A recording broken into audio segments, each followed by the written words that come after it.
Next, we will have Monique Lane presenting to us on overcoming the I'm not good at tech mindset, harnessing podcasting to build doctoral student skills as humanizing leaders.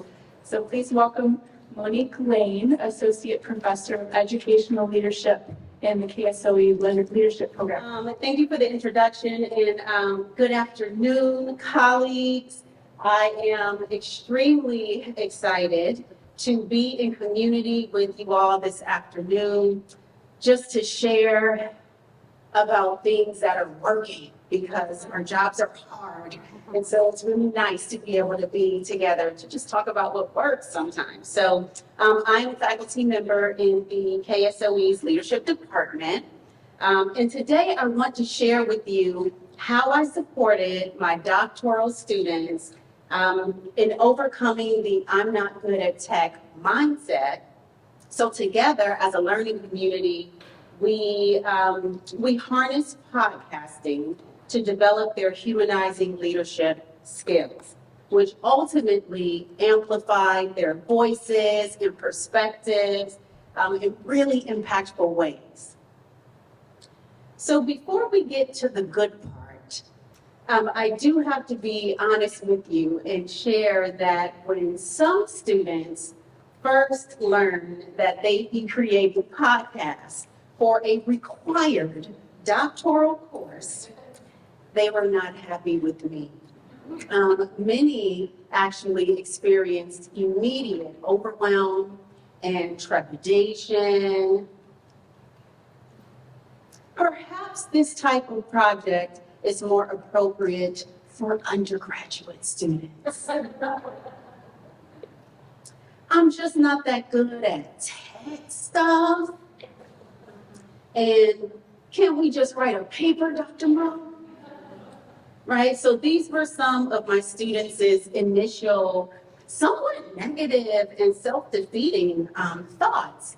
But what happened next was transformative, and not just in terms of their technical skills, but also in how they approached critical self-examinations about their leadership practices. So we have gathered here today to hear each other's expertise as colleagues, and what I aim to highlight is how overcoming fear of tech is similar to overcoming barriers between programs and departments and organizations on campus. So just as this symposium is about building bridges, this presentation is about bridging gaps in technological comfort to help students and all of us really who are leaders in some capacity of our lives just to think and act more creatively, right? But first I want to get a sense of who's in the room. I see some, I see you come in. I see some new faces, I see some familiar faces. By a show of hands, how many of you all have ever felt really anxious about learning a new technology or avoided a new technology altogether because it felt overwhelming? By a show, okay, all right, yes, very good. So many of us have experienced these emotions about tech, as have I. So y'all are my people, fantastic, good. All right, so let's get into it. So I'm going to share with you all a brief overview of the course, a brief overview of the podcasting activity, and then we will take a nice glimpse into the students' projects and their reflections. And I will close by just sharing some takeaways and lessons learned. All right? All right, so the course context. So as I mentioned, I teach in the Kalmanovich School of Education in the Leadership Department, and it is my 9th year here at SMC. Thank you. So about 2 years ago, my colleagues in the Doctorate in Educational Leadership program came together and we revised the program significantly. So along with a name change from EDD in Educational Leadership to EDD in Educational Leadership for Equity and Social Change, we also enriched the curriculum to reflect the histories and the wisdom of intersectionally minoritized folks, while addressing the evolving socio-political challenges of the past decade as it relates to leadership. So equity is threaded throughout the new program, as opposed to centering equity in just a few classes here and there as we had done before. So our students take the Humanizing Leadership Praxis class in the summer, the very last term of their first year of the doctoral program. And we have very ambitious aims in our Humanizing Leadership Praxis course. And that's because humanizing leaders are driven by a commitment to transforming the world for the better. So we interrogate our intersectional group oppression, or how intersectional group oppression plays out in our professional organizations, and then we critically examine how we lead, and then we use that critical reflection to inspire new, brave action. So, and then we collaboratively address systemic inequities with comrades in the struggle. So the goal really is to develop an embodied equity stance that shapes how we show up in the world every single day when we come into work. All right? So, to meet our aims, we drew on two key elements of justice-driven leadership: self-reflexivity and innovation.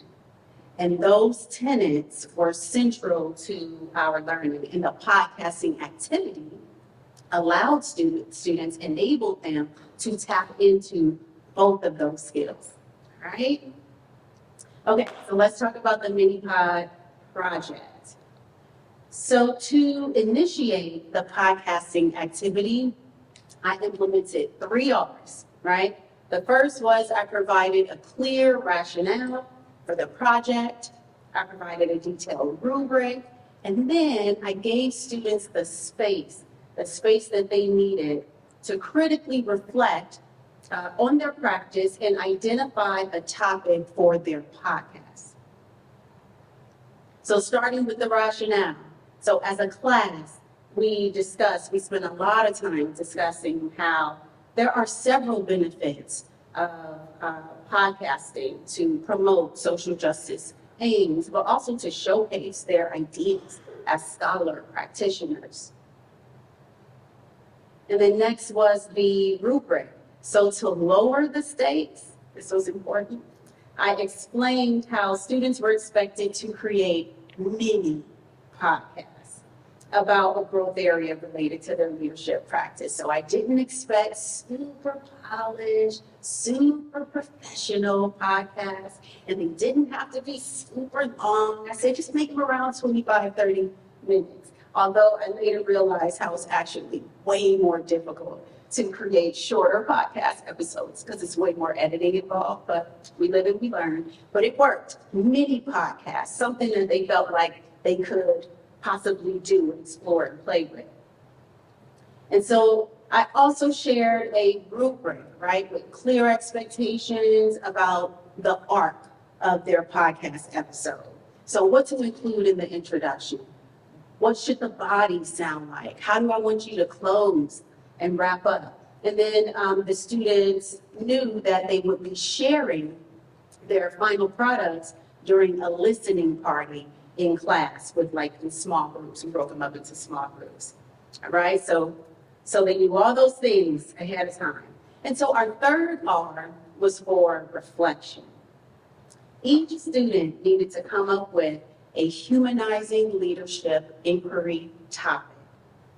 And this was an area they wanted to improve as it related to their leadership practice. And then ultimately, the students will facilitate a conversation with someone whose perspective they thought would be illuminating. But there was a caveat. Of course, I always got a caveat.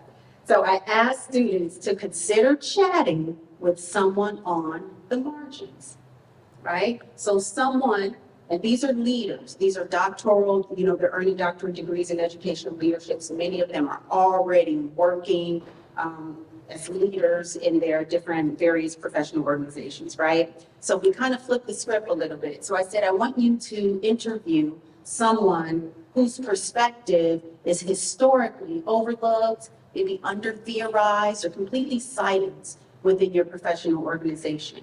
And that could be for many reasons, right? It could be due to their identities, or it could be due to their lack of positional power within the organization, right? So to support students in that critical self-reflection, they read several texts, but one of which was chapter 1 of Tyrone Howard's latest book, Equity Now. So then, after they read the chapter, I developed a reflection tool for students to rate their leadership in the 3 areas of Howard's equity frame: justice, recognizing and repairing past harms, and belonging, right? So after critically reflecting, lots of reflection on their practice, the students were ready to identify a topic, okay? A humanizing leadership inquiry question and a few goals attached to that question. So this will become the topic of their podcast. So they entered their questions into a Google Doc and they received feedback from myself and their peers. And I have to say, it was really awesome to witness students' vulnerability and meaningful engagement with this assignment. They chose a diverse array of topics. Some examples include recognizing Latinx students' experiences and gifts and wisdom within like a high school context, recruiting teachers of color at a Montessori school, and so on. Such an array, broad array of topics. But if you recall, I had several students at the beginning of class who were very nervous about the podcasting project. So I just want to share with you all a few additional strategies that I implemented to set students up for success, right? So first, I invited a former graduate student. Her name is Rachel Roberson, who works at KQED, and she supports K-12 teachers with media production and civic engagement in the classroom. So I invited Rachel to come to my class and facilitate a tutorial. And so students learned about different podcasting styles. They were introduced to the Soundtrack platform. And my students noted how this time with Rachel was extremely helpful, extremely helpful. So secondly, another big one, I included time in the syllabus for students to play and learn this new technology, to explore the Soundtrack platform with a much lighter reading and writing load to accommodate the activity. Right? Third, I leaned into one very important Black feminist pedagogical approach, which is practicing what we preach. Hey, Dr. Sally. Practicing what we preach. So as a complete novice, I developed my own podcast episode using the Soundtrack platform and shared it with my students as a model. Now, it was not exemplary, not by far, okay? But I felt like I needed to go through all the steps, right, to ensure that my expectations for my students were appropriate, okay? And so this is very important to stress, because how do we teach what we don't know ourselves? I've been there before. I've had to fake it till I make it before, for sure. But it's very difficult to do that, right? To teach what we don't know ourselves. So lastly, I really wanted students to feel taken care of in the process, like I really had their backs during this process. So I met with every student individually to discuss their inquiry topics, to discuss who they might interview, and any kind of technical troubleshooting. I was able to speak with folks one-on-one. All right, I talked long enough. Let's get into the fun part. Student podcast examples. Okay, so I know the slides will be made available to anyone who's interested later on, and I do have a handout where I printed this slide, like 10 photocopies of it with QR codes of 2 full podcast examples of students who so generously allowed me to share their work with you all today. So I super appreciate them. But for the sake of time, so I don't get kicked off of this stage, we are just going to listen to a 2-minute clip, a sort of appetizer of Dr. Scott's podcast. So Scott's podcast is called Chopping It Up with CK and Scott. All right, and so Scott is the dude with the guitar. And his description says, friends and colleagues for 14 years, these two discuss creating opportunities for dialogue with colleagues around issues of bias. And CK offers Scott guidance for his continuing journey towards humanizing anti-racist leadership. Right? So that's Scott's topic. Okay.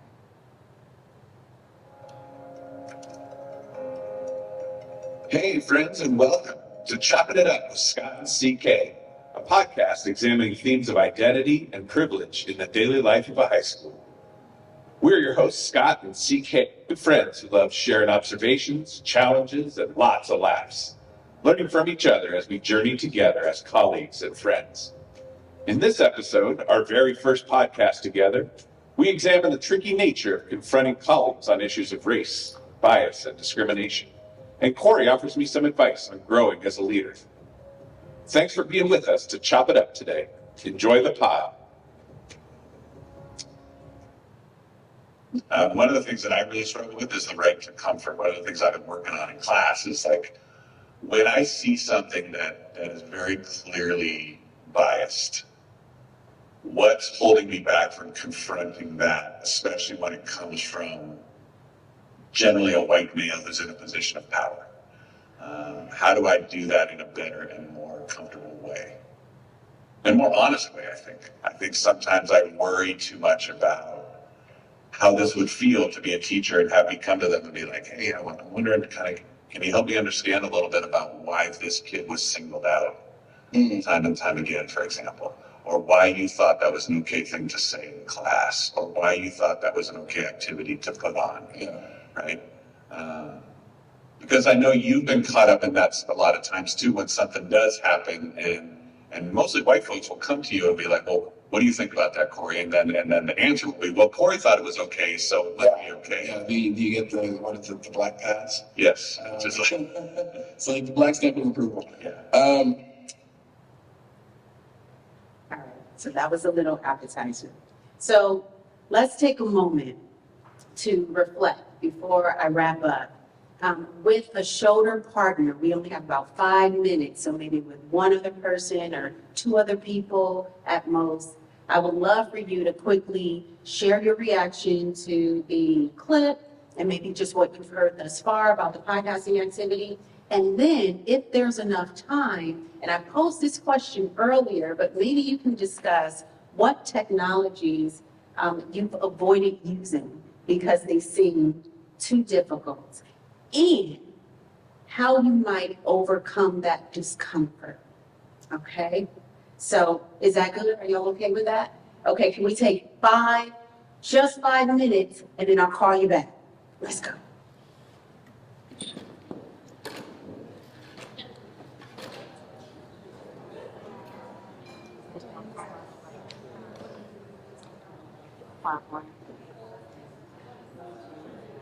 One of the things that I really struggle with is the right to comfort. One of the things I've been working on in class is like, when I see something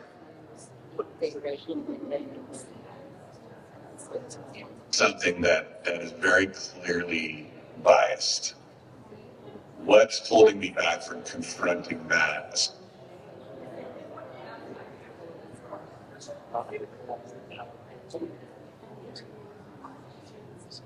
Yeah, I don't need any more salad. Oh, yeah.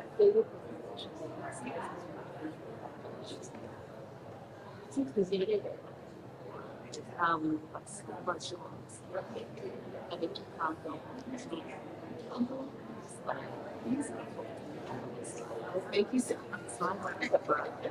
This thing. It's so much.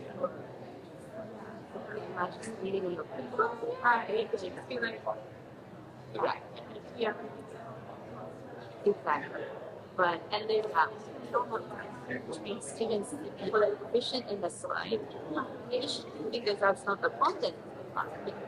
So we always have to run a parallel of what is the content we need to get to students that they accomplish.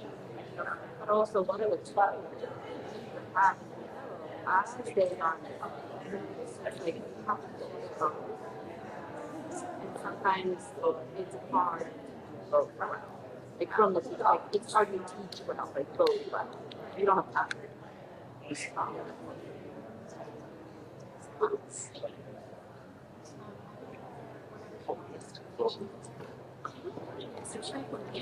is that? Oh gosh, yeah, there's no I really somebody else was doing this earlier, but then it was wrong. She was doing like video capture. Then I thought this was she was walking and it was like just like oh but we time it's like oh gosh, she's like never typing. No, you're not typing with the next yeah.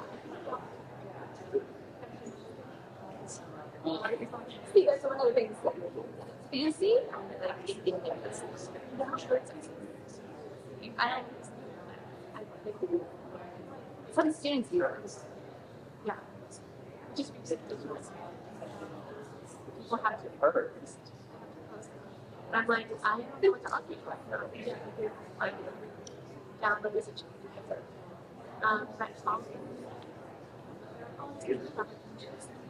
Oh wait, I was even the other one that's like it's like a party slide, but it's super interactive and it like zooms in and out.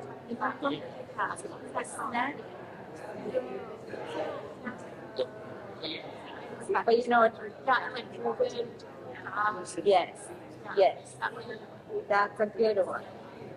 It's kind of like that. I mean, it's less than this, but it's kind of like that. I would say like PowerPoint is very much of like traditional, almost like taking the time to Google and Google Word. It's not even Google Word. I say like the other one is a little bit like Google. This one's like upset. I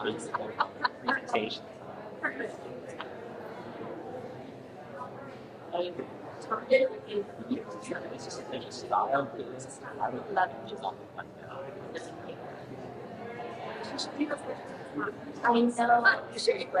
We have about 1 more minute to wrap up your final thoughts. Feel to how we approach this thing. You know what I mean? Like, the vibe.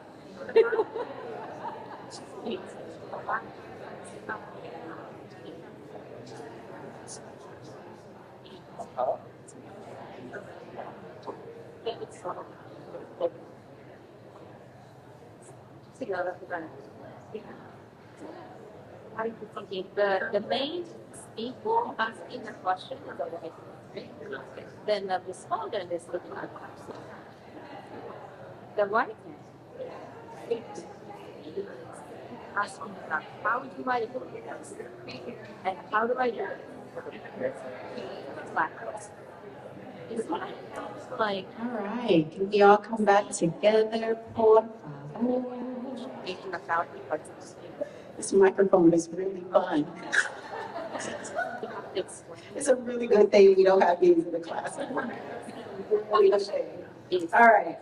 So I hope your reflections were productive. I want to just wrap up with a few takeaways. So at the end of class, as usual, students shared reflections informally in person, via unsolicited emails, and then of course through the anonymous student feedback surveys. And so across those 3 data points, a few themes emerged. So overall, the students were hella proud of themselves.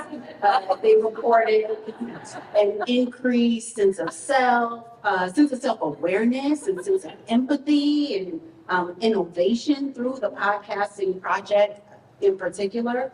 And they were just really proud.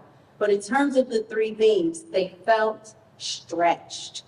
They felt challenged in the best way, because the assignment challenged them to bravely step outside of their comfort zones. But they noted that they were supported in learning new technologies, which they found readily useful in their day-to-day practice, which was a little surprising to me, but awesome nonetheless, that they found they could use the podcasting in their day-to-day practices. So that was cool. And then the activity allowed doctoral scholars to tap into their creativity in new ways. I chuckled at one student who said, "The assignment helped my creative juices come out, which doesn't happen, and it just motivated me." So that was really cool. All right. And so for the students, I think the greatest challenge leading the course was in making sure that this work is iterative, so that they will continue to explore how they can evolve into more impactful, more compassionate, more humanizing leaders who will continue to lift up the most vulnerable populations in their communities and their professional organizations. And the last thing I want to highlight is a takeaway for myself, really, and that is how vulnerability is fundamental to Black feminist pedagogical praxis, and it should be central to any leadership endeavor. Instead of being the all-knowing, silent interrogator, as Bell Hooks notes, I created a pedagogical space that transcended boundaries and hierarchies. And I don't know if I fully understood the weight of that in the moment, but my explicit vulnerability, both in learning a new technology, right, and in leadership, because I was trying out a new doctoral curriculum that really pushes against the status quo, right? But my explicit vulnerability around those 2 things was essential to the students' transformative experience, because it strengthened our connection as a community of learners, right? So that's an important note to self for me moving forward and thinking about my other classes. And with that in mind, I need to give a very special shout out to my colleagues in the Radical Imagination Lab, spearheaded by our brilliant Dr. Nicole Brown, who's in the house. Yeah. So for those of you who don't know, the RIL is a Black feminist, interdisciplinary, communal intervention. And it is a safe and generative space that constantly inspires me as an educator to just explore innovative possibilities in my teaching, in my scholarship, and just in how I move through the world. So shout out to y'all. All right. So the next time y'all are faced with an "I'm not good at tech" mindset, whether it's your students, whether it's your colleagues, or even yourself, I want you to just remember that the goal is not to be an expert. It's to be a leader who fosters connection and innovation and humanizing practices in a world that increasingly demands it. So my call to action for y'all and myself, ongoing call to action for myself as well, is I want you to challenge yourselves to integrate one new innovative technology or practice into your work this semester. And just to remember that stepping into discomfort is not just necessary as justice centered individuals, but it is absolutely essential to transformative growth, right? So I want to thank you all for your time and your generous attention. Feel free to reach out if you have any questions or wish to talk further. I would love to hear about how others have incorporated podcasting, and I can legit talk about my students all day long. Thank you.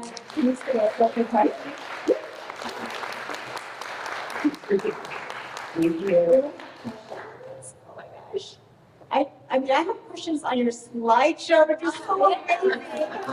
And the next time you do a symposium, I would like for you to teach us how to do A camera tutorial. Actually, yes, can you tell us what? Oh, yeah, so I use Canva for my whole life.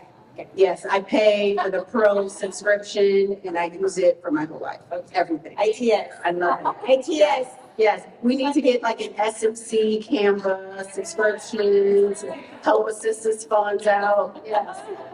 That was amazing. Thank you. Questions, Dr. Lane?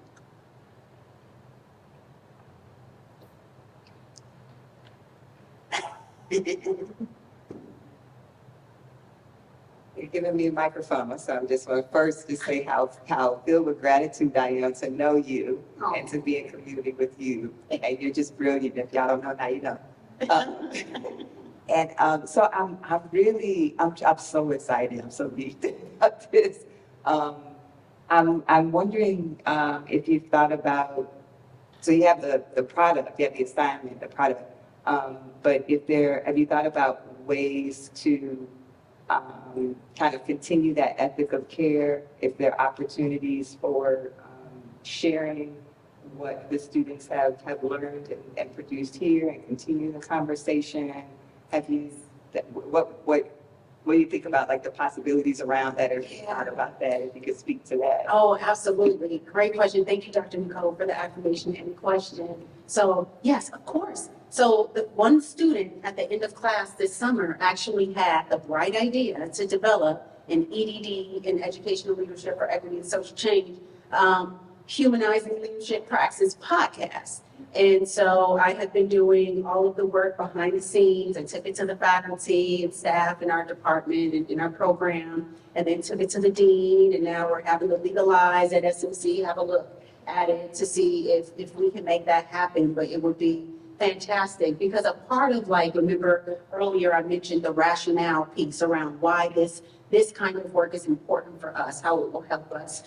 One thing I mentioned to students is it's important for us to strengthen our praxis of dissemination as scholar practitioners, and also creating different types of course, they're all going to write dissertations, but who's going to read that? You know, some folks will, right? But there are other folks who will never they don't have the privilege, literally, to tap into those resources and read something like that. So we talked about podcasting as an avenue to lift up their ideas and their wisdom in other ways. So we are absolutely exploring it. One thing I didn't mention because of time is that one way that we showcase the work, there were two big projects in the class. The podcasting activity was one, but I developed a Google site, like a skeleton for it, for the students. And so as you saw with like Dr. Scott's, let's see if we go back.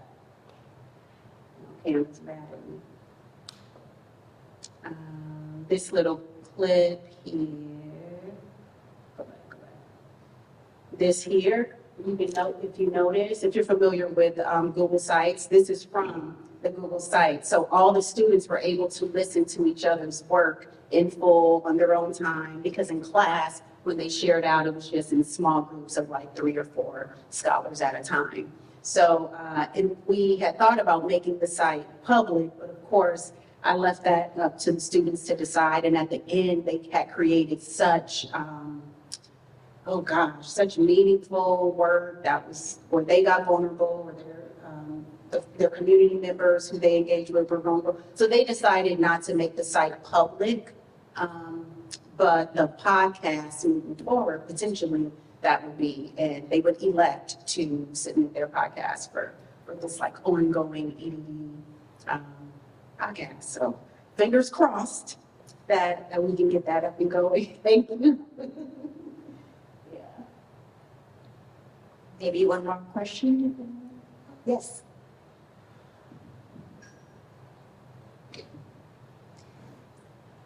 Sure. So my name is Lucy, or I work in admissions at KSOE, and I have the privilege of recruiting new students for Dr. Lane. So it's fun for me to see these kinds of products. My question is, it seemed a little bit like some of the magic of this course was that you were doing it with them for the first time and learning. And do you anticipate, how do you anticipate keeping that fresh moving forward? Like next summer, if you teach the same course to a new set of students and now you are the expert, right? How do you maintain that sort of equality in the classroom? Yeah, that's a great question. Well, I think one piece of it is, those two elements, those two tenets that we tap into in that class, self-reflexivity and innovation, that kind of necessity to explore, to engage in ongoing critical self-examinations about our practice always keeps the work fresh for me as an instructor, because I'm always entering into it as a flawed human being who has made mistakes just yesterday that I can think about and tap into with students. And so even with the Humanizing Leadership Inquiry question that they had to develop, I developed my own question that was related to the work that I'm currently doing. And I opened up and was vulnerable with them about that. And so I imagine in the summer, once again, I will do the same thing. I'll have a new, fresh question, and I'll explore the challenges that I face as a leader in community with students as well. And so just over the years, that's one way I think that it never gets old, because our landscape is changing. And so we have to keep elevating ourselves, right? To step up our game so that we do the work in the way that we want to. Thank you. Thank you.